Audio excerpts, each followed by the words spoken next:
बिहानी।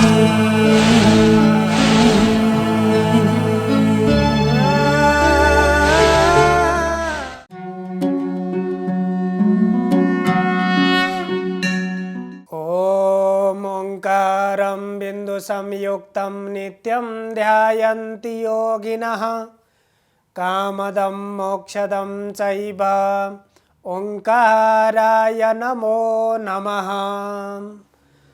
समादरणीय सम्पूर्ण दर्शकहरू प्रभातकालीन हार्दिक अभिवादन। इमेज च्यानलको शुभ बिहानी कार्यक्रम मार्फत हामी उपस्थित भइसकेका छौँ। हामीले श्रीमद् भगवद गीताको बारेमा निरन्तर विचार विमर्श गर्दै आएका छौँ। आजसम्म कर्मयोगबाट अर्थात् कर्मबाट कसैले सिद्धि प्राप्त गरेका छन् त? यहाँ भगवान श्रीकृष्णले अर्जुनलाई कर्मयोगको बारेमा बताउँदै हुनुहुन्छ र त्यो कर्मयोगको मार्गबाट सिद्धि प्राप्त गर्ने, मोक्ष प्राप्त गर्ने जुन एउटा मार्ग यहाँ भगवानले बताउनुभयो, त्यसपछि अर्जुनको मनमा पनि जिज्ञासा उत्पन्न हुन्छ। यो श्रवण गरिरहँदा हाम्रो मनमा पनि उत्पन्न हुन्छ, किनभने त्यो कर्मयोगको माध्यमबाट सिद्धि प्राप्त गर्न सकिन्छ भनेर भनिसकेपछि आजसम्म त्यो मार्गबाट कतिजनाले सिद्धि प्राप्त गरे त भन्ने कुरा त्यो अर्जुनको मनमा उठेको प्रश्नलाई पनि बोध गरेर त्यसलाई बुझेर भगवान श्रीकृष्णले यहाँ फेरि त्यो कुरा बताउँदै हुनुहुन्छ। सिद्धि विभिन्न किसिमका हुन्छन्। साधनाका मार्गहरू अनन्त मार्गहरू हुन्छन्। त्यसकारण वेदान्त शास्त्रमा उपेय प्रतिपत्त्यर्था उपाया अव्यवस्थिता अर्थात् त्यो प्राप्ति योग्य कुनै पनि वस्तु प्राप्तिको निमित्त उपायहरू भनेका अनन्त हुन्छन्। एउटा मात्रै उपाय हुँदैन।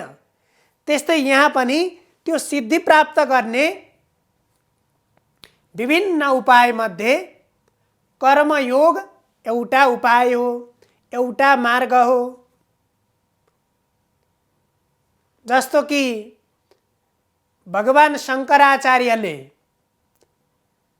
विभिन्न साधना गर्नुभयो र विभिन्न किसिमका सिद्धि प्राप्त गर्नुभयो।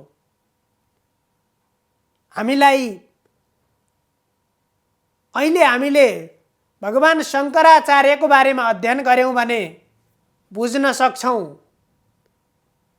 एउटा परकाया प्रवेश, भगवान शङ्कराचार्यले त्यसमा सिद्धि प्राप्त गर्नुभएको थियो, अर्थात् अरूको शरीरमा प्रवेश गर्न सक्ने। अब यो सामान्यतया हेर्दाखेरि हामीलाई लाग्न सक्छ के त्यो सम्भव हुन्छ र? के त्यसरी अरूको शरीरमा प्रवेश गर्न सकिन्छ? हाम्रो मनमा पक्कै पनि यो जिज्ञासा उत्पन्न हुन्छ। तर त्यो सकिन्छ। विभिन्न किसिमका सिद्धिहरूमध्ये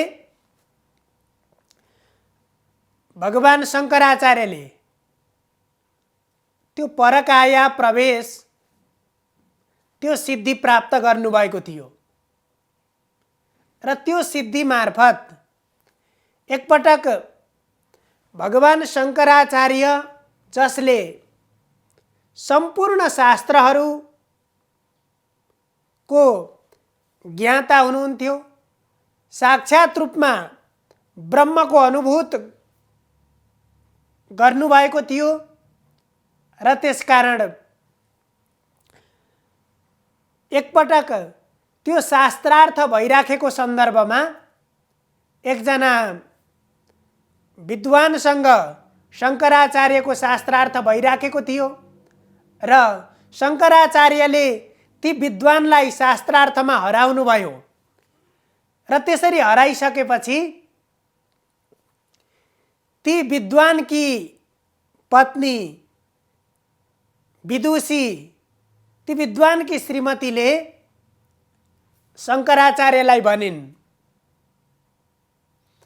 हजुरले शास्त्रार्थमा उहाँलाई मात्रै हराएर हुँदैन, मलाई पनि हराउनु पर्छ, किनभने म उहाँकी अर्धाङ्गिनी हुँ। हजुरले त अहिले आधा शरीरलाई मात्रै हराउनु भयो, मलाई पनि हजुरले हराउनु पर्छ, त्यसपछि बल्ल हजुरको हामी शिष्य बन्छौँ। अब जसले शास्त्रार्थमा हराउँछ ऊ गुरु र जो हार्छ ऊ शिष्य हुने प्रचलन थियो। त्यसपछि भगवान शङ्कराचार्यले स्वीकार्नुभयो र तिनले प्रश्न गरिन्, ती विदुषीले, ती विद्वानकी श्रीमतीले प्रश्न गरिन्, भगवान शङ्कराचार्यलाई अब शास्त्रका बारेमा कुरा गरेर हराउन सक्ने सम्भवै थिएन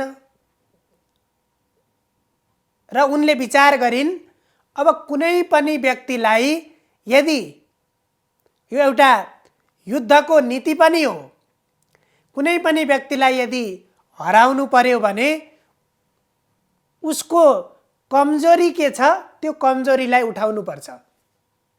सबैभन्दा पहिला यो संसारमा सबै कुराले पूर्ण कोही पनि हुँदैन र प्रत्येक व्यक्तिमा केही न केही कमजोरी पक्ष रहेको हुन्छ र उनले विचार गरिन् र भगवान शङ्कराचार्यलाई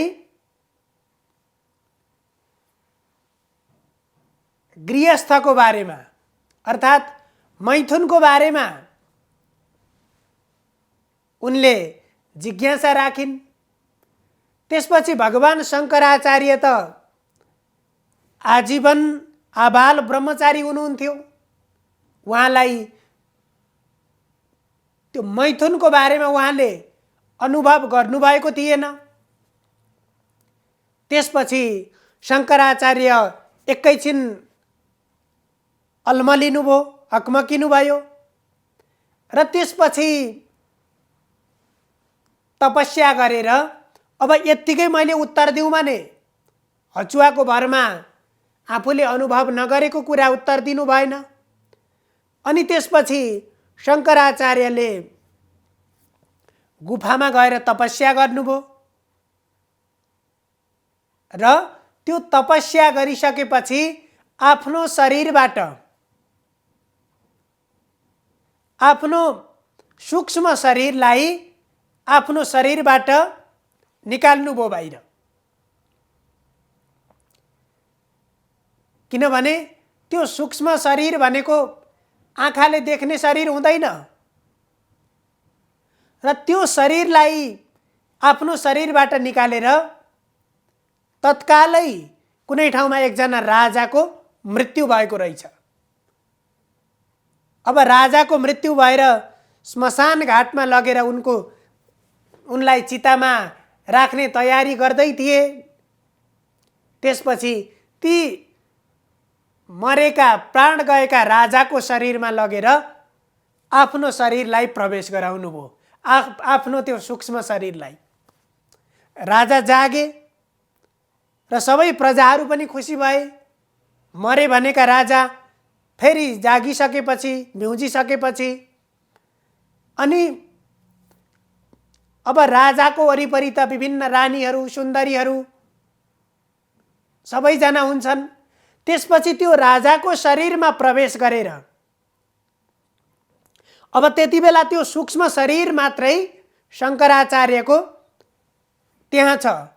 शरीर त राजाको शरीर छ। अब त्यसको भोग गर्ने काम त शरीरले गर्दछ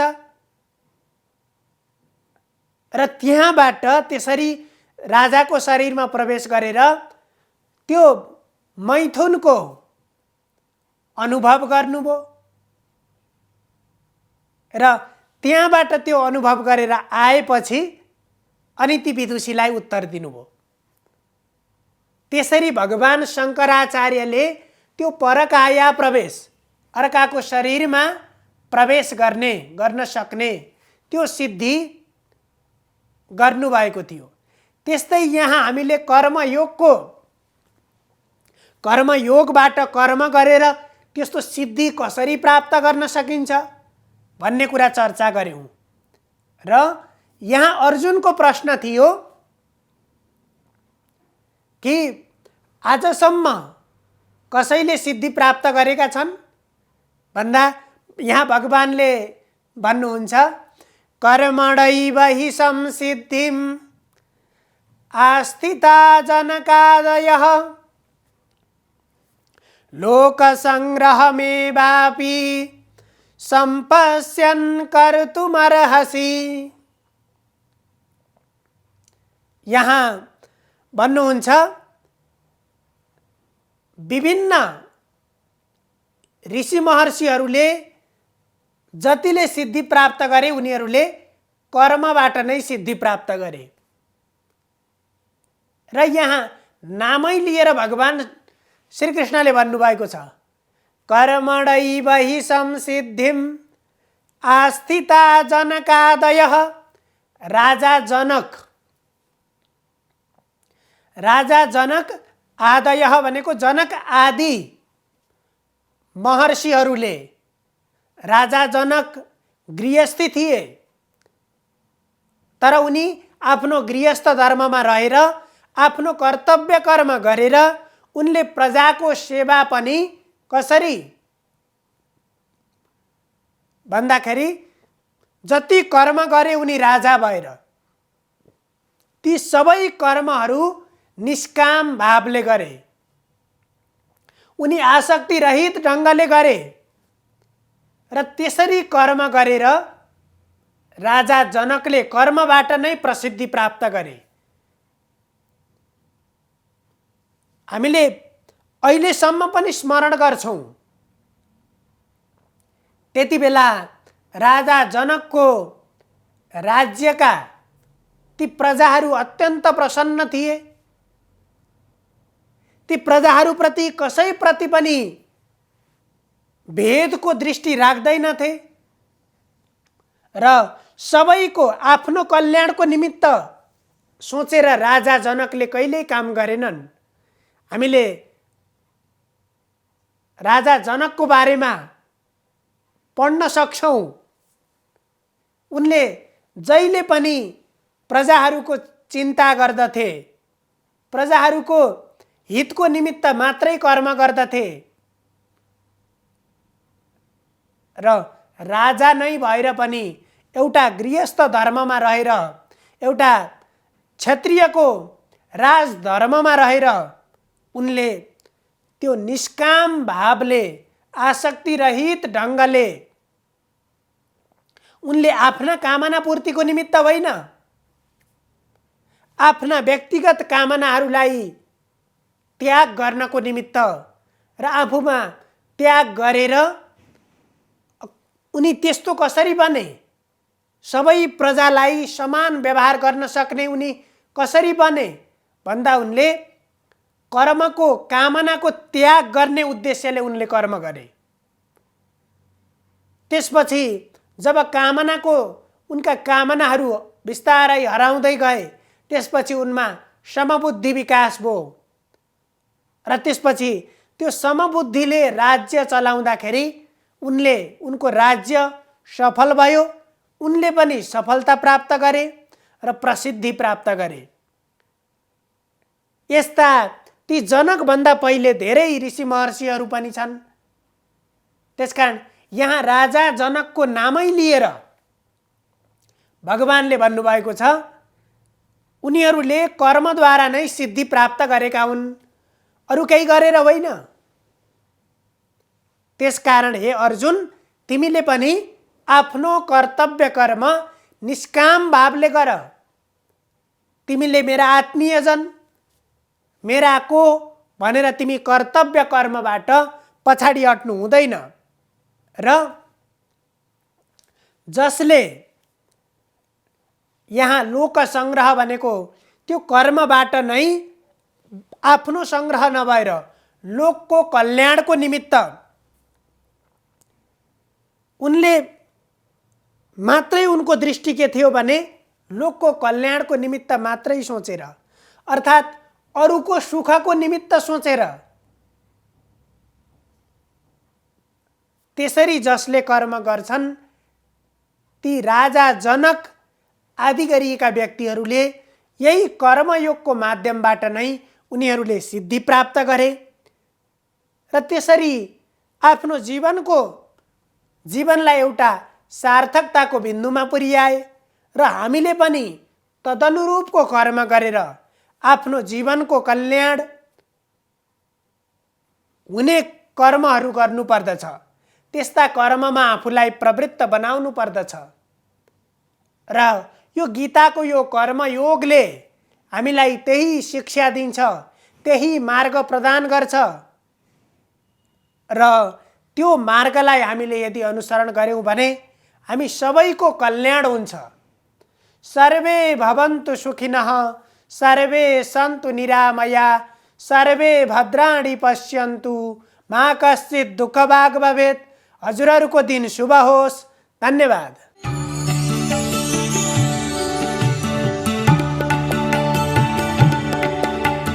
नमस्कार, तपाईको आजमा स्वागत छ। म ज्योतिष आचार्य नारायण प्रसाद भण्डारी सधैँ झैँ दैनिक पञ्चाङ्ग र राशिफलको साथमा उपस्थित भइसकेको छु र सुरु गरौँ आजको पञ्चाङ्गबाट।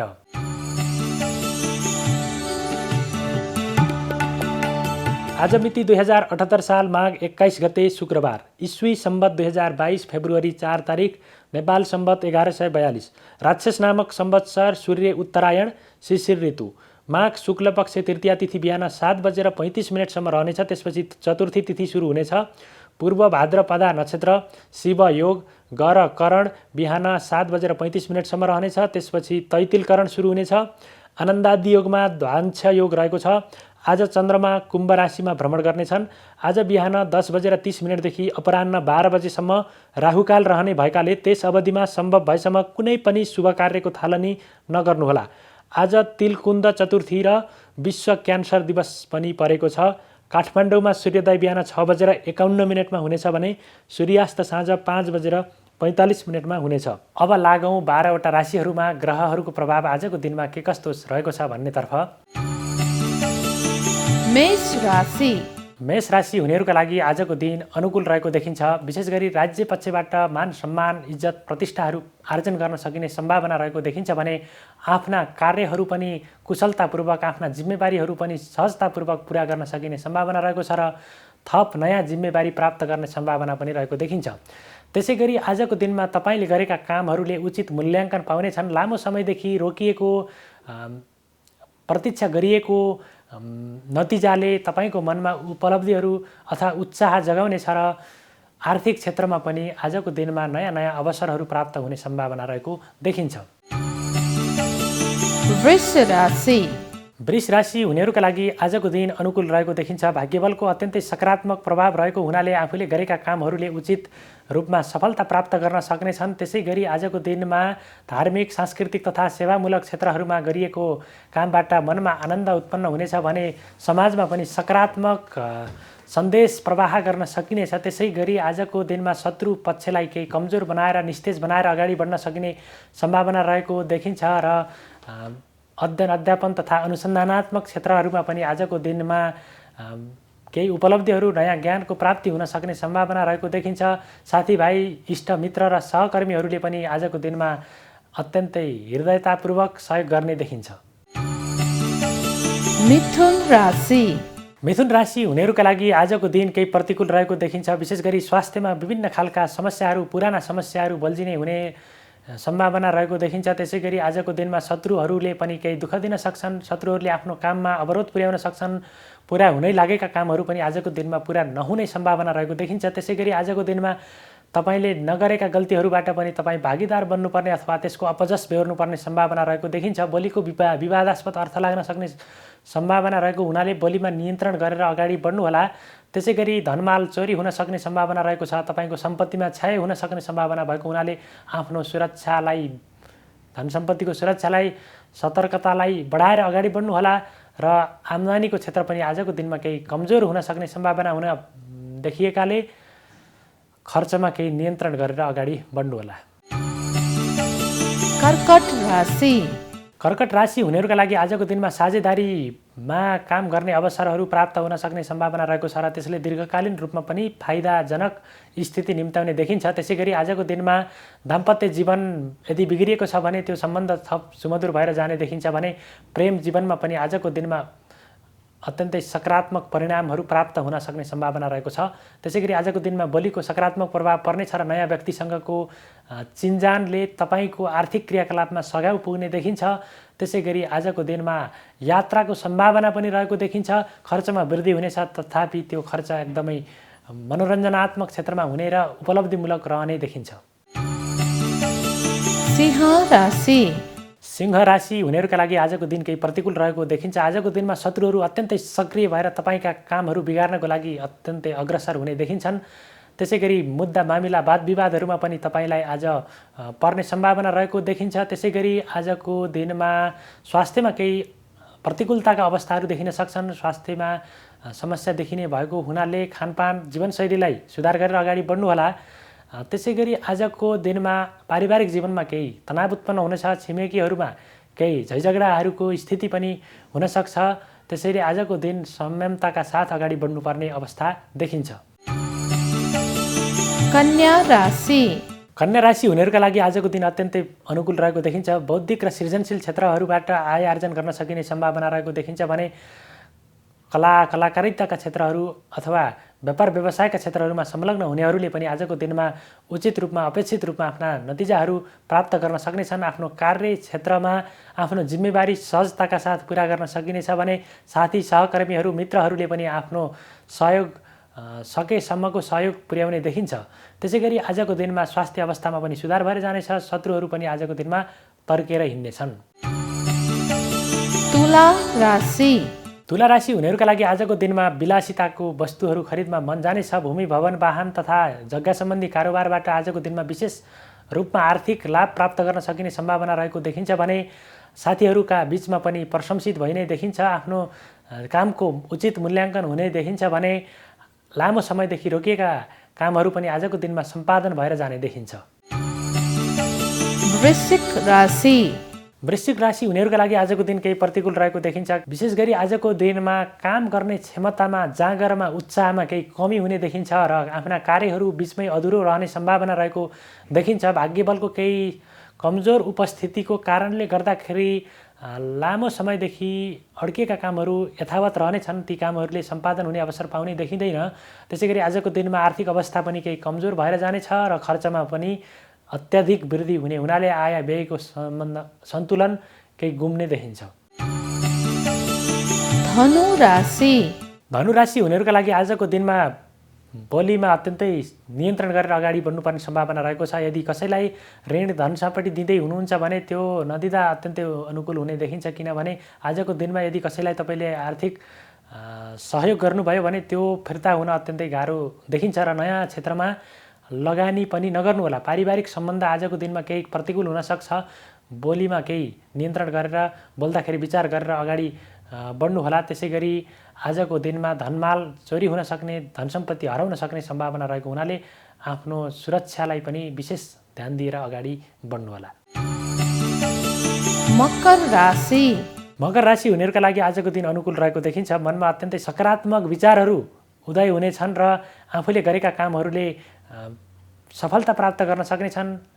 आँटे ताकेका कामहरूले पनि पुरा हुने अवसर पाउनेछन् र त्यसै गरी आय आर्जनको क्षेत्रहरूमा पनि नयाँ अवसरहरू प्राप्त हुनेछन्। नयाँ क्षेत्रमा लगानीको सम्भावना पनि रहेको देखिन्छ भने तपाईँका कामले अत्यन्तै प्रशंसित पाउनेछन्। साथीभाइहरूका बिचमा पनि तर्कशक्ति वृद्धि हुनेछ र आफ्नो प्रभावमा अथवा आफ्नो साथीहरू बिचमा आफ्नो प्रभावलाई वृद्धि गर्न सकिने सम्भावना रहेको देखिन्छ। कुम्भ राशि कुम्भ राशि हुनेहरूका लागि आजको दिन केही प्रतिकूल रहेको देखिन्छ। विशेष गरी आजको दिनमा फजुल खर्चमा वृद्धि हुनेछ, तर आम्दानीमा कुनै सुधार हुने देखिँदैन। व्यापार व्यवसायमा केही मन्दीको अवस्था रहेको देखिन्छ भने स्वास्थ्य अवस्थामा पनि केही प्रतिकूलताहरू देखिन्छ। दाम्पत्य जीवनमा केही दरारहरू, मनमुटावहरू उत्पन्न हुनेछन्, तथापि प्रेम जीवन केही सफल रहेको देखिन्छ। त्यसै गरी भाग्यबलको कमजोर उपस्थितिको कारणले गर्दाखेरि आफ्ना गरेका कामहरूले पनि सफलता प्राप्त गर्न नसकिने सम्भावना रहेको देखिन्छ।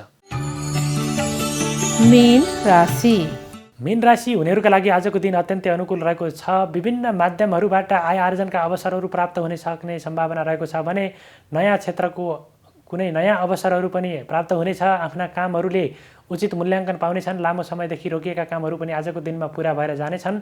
त्यसै गरी आजको दिनमा पारिवारिक सम्बन्धमा पनि अत्यन्तै सुधार भएर जाने देखिन्छ भने स्वास्थ्यमा पनि आजको दिनमा सुधार भएर जानेछ। प्रतिस्पर्धीहरूमाथि विजय प्राप्त गर्न सकिनेछ। त्यसै गरी आजको दिनमा रोमाञ्चक र उपलब्धिमूलक यात्रा गर्ने सम्भावना पनि रहेको देखिन्छ र मिष्ठान्न भोजन प्राप्ति गर्ने सम्भावना पनि रहेको देखिन्छ। यो त थियो तपाईँको आज अन्तर्गत रहेर हामीले 12वटा राशिहरूमा ग्रहहरूको प्रभाव आजको दिनमा के कस्तो रहेको छ भन्ने विषयमा संक्षिप्त रूपमा जानकारीहरू प्रस्तुत गऱ्यौँ र राशिफलमा बताइए अनुसार आफ्नो दिनलाई अगाडि बढाउनु भयो र अथवा आफ्नो कर्मलाई अत्यन्तै कटिबद्ध भएर अगाडि बढाउनु भयो भने पक्कै पनि तपाईँका नकारात्मक फलहरूमा केही कमी हुनेछ र सकारात्मक फलहरू अवश्य पनि वृद्धि भएर जानेछन्। र यति भन्दै तपाईँहरूको सबैको दिन मङ्गलमय रहोस्। म पनि बिदा हुन्छु। नमस्कार।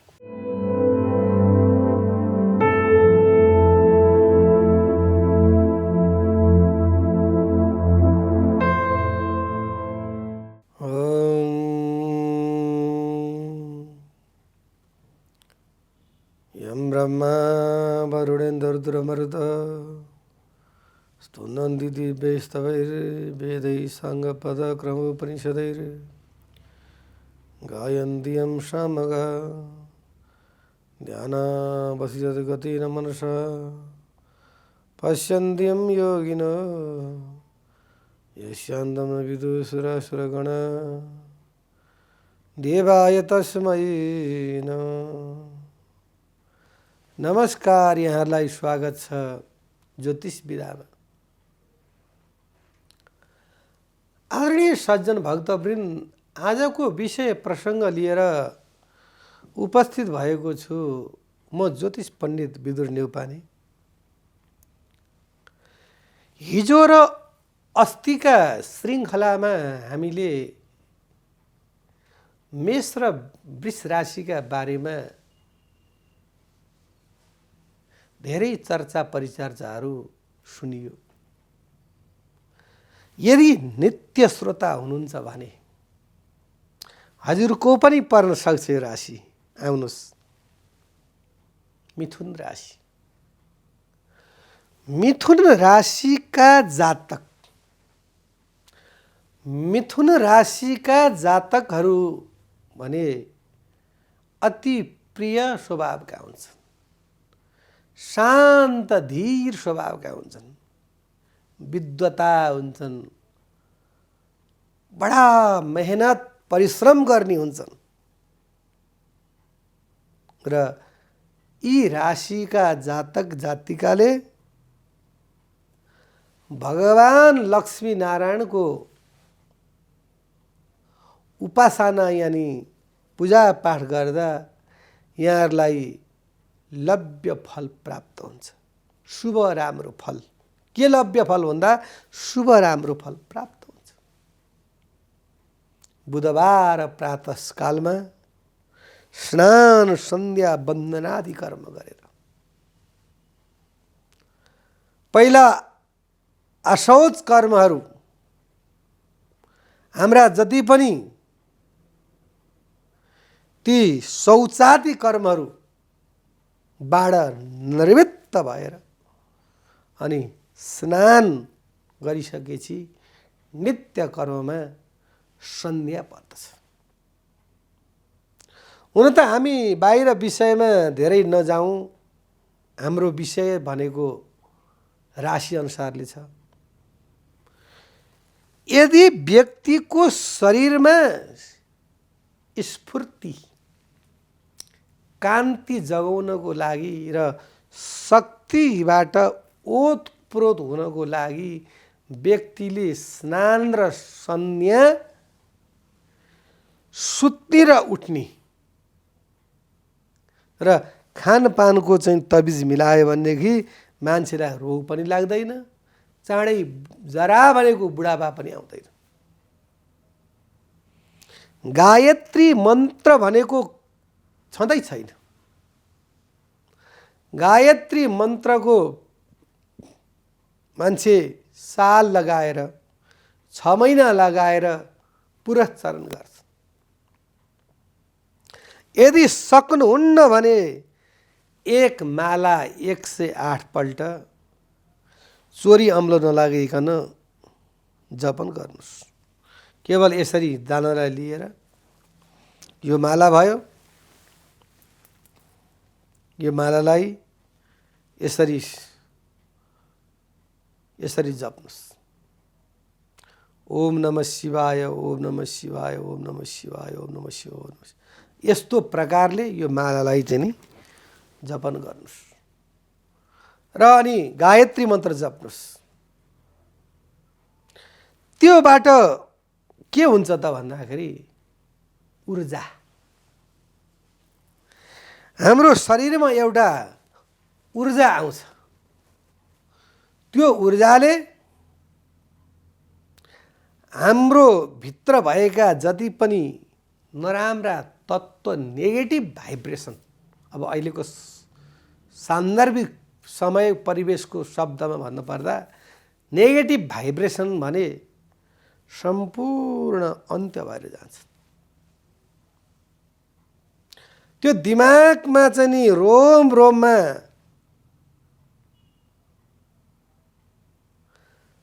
आनन्द पुलकृत हुन थाल्छ। त्यो गायत्री मन्त्रको प्रतापले गर्दा शक्ति बढ्न जान्छ।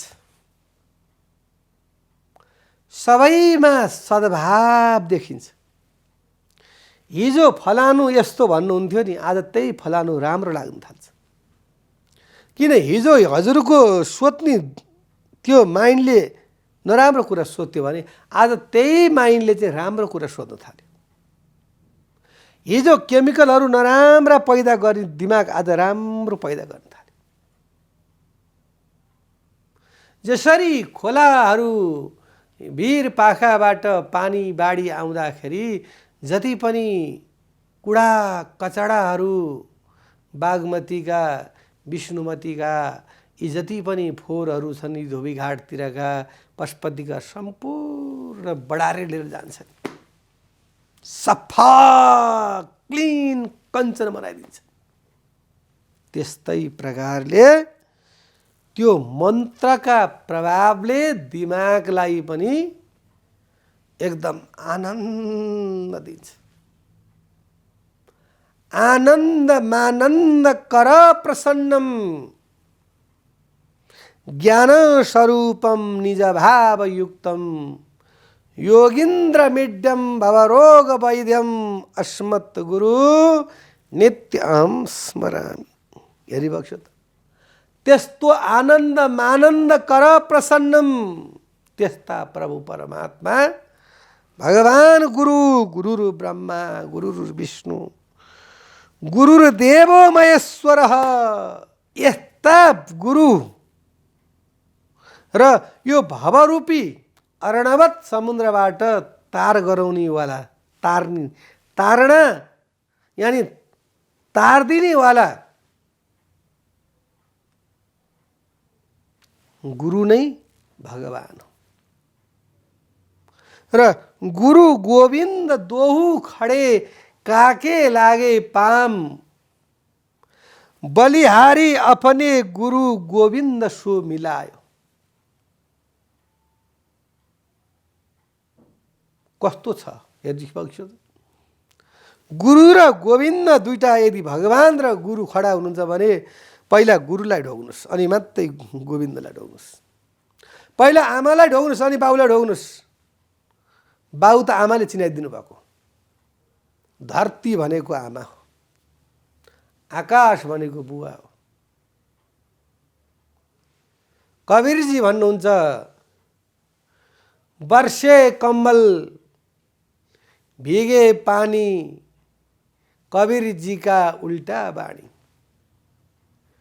पानी बर्स्यो भिज्यो कम्बल होइन, वर्षे कम्बल भिगे पानी कवीरजीका उल्टा बाणी। कस्तो अचम्म छ, सन्तको कस्तो चाहिँ नि भावना छ। पानी भिज्यो रे, कम्बल बर्स्यो रे। त्यस कारणले अब हामी धेरै भावमा नबगौँ। अब हामी राशिपट्टि आउँदाखेरि मिथुन राशिका जातक धीर पुरुष, सुशील पुरुष, शान्त प्रिय पुरुष र आफैमा रम्रेवाला, रमन्ते, जब आफ्नै रम्न सक्ने प्रसन्नता, त्यस्तो पुरुष चाहिँ नि को हुन्छ त भन्दाखेरि चाहिँ नि मिथुन राशिको जातक हुन्छ। र यो जातक नारी पुरुष दुवैको स्वभाव पनि बताइएको छ। र यस्ता जातकहरूलाई हरियो रङ्ग, बुधबार ग्रह पत्थर स्टोनमा गएर पढ्न यिनीहरूको लागि शुभ राम्रो मानिन्छ। र लक्ष्मी नारायण भगवानको नै यी जातक जातिकाले यानि उपासना गर्नुपर्छ। लक्ष्मीको कृपा नभई खान पार्नका वैभव तुमसे आता भन्छन्। जिसका घरमा लक्ष्मी छन् मन घबराउँदैन रे, दुःख हुँदैन रे। खान पर्यो, लाउन पर्यो, कर तिर्न पर्यो, खर्च गर्न पर्यो, औषधि मूलो गर्न पर्यो, यता जानु पर्यो, उता जानु पर्यो, सबै के त भन्दाखेरि लक्ष्मी आमाले नै हेर्नुहुन्छ। यदि लक्ष्मी आमाको कृपा भएन, जेबमा पैसा भएन भने हामीले के छ त भन्दाखेरि केही पनि गर्न सक्दैनौँ। त्यो सम्पूर्ण खानपानको वैभवलाई दिनेवाला आमा नै, पिता नै, नारायण नै यो राशिको स्वामी भएका कारणले यी जातकहरूलाई कहिल्यै पनि कुनै प्रकारको कमी हुँदैन। तर कर्म गर्नुस्, मेरो राशि राम्रो रहेछ भनेर ओछ्यान सोछ्यान लाएर दुईवटा सिरक ओढेर चाहिँ सुत्दिनु हो भने त फेरि गोविन्दाय नमो नमः। कर्म हजुरले गर्नुस्, पुर्याउनेवाला माथि बस्नु भएको छ, उहाँले सम्पूर्ण कुरा पुर्याइदिनुहुन्छ। तर हामीले कर्म भने कहिल्यै छोड्नु हुँदैन। कर्मको फल बडा मिठो हुन्छ। त्यस कारणले आदरणीय सज्जन भक्तवृन्द, यो ज्योतिष शास्त्र अन्तर्गत जुन यो मिथुन राशिका जातकले भने सधैँ बुध भगवानलाई चाहिँ नि, लक्ष्मीनारायण भगवानलाई चाहिँ नि यहाँहरूले मान्नु पर्दछ। र यदि यहाँहरूले स्वर्णमय रजत चाँदीमा या पञ्चधातु मणय यी चिजमा चाहिँ नि यहाँले पढ्न आफ्नो वेट अनुसारको बनाएर प्राण प्रतिष्ठा गरेर जगाएर धारण गर्नुभयो भनेदेखि यहाँको लागि चाहिँ नि सदा सर्वदा शान्ति प्राप्त हुन्छ। र यो हस्तरेखामा पनि सम्पूर्ण पर्वहरू बनाइएका छन्। यो बुध पर्वत हो, यो सूर्य पर्वत हो, यो शनि पर्वत हो, यो बृहस्पति पर्वत हो, यो शुक्र पर्वत हो। यी सम्पूर्ण पर्वतहरू निचा भए भने यानि होचो भयो भने, उच्चा भनेको औलो भयो भनेदेखि त्यसको फल राम्रो हुन्छ। यदि बुध पर्वत चाहिँ धेरै ढलेको जस्तो, मानिलिनुहोस् यो कुर्सी यसरी ढल्यो नि बुध पर्वत, यो भयो भने चाहिँ राम्रो भयो, यो ढल्यो भने राम्रो भएन। र यो बुध पर्वत धेरै ढलेको छ। बुध पर्वत चाहिँ नि यसमा मासु उठेको छैन भने त्यसको कहिल्यै पनि सह हुँदैन, केही कुरो बचत हुँदैन, बचाउन सक्दैन।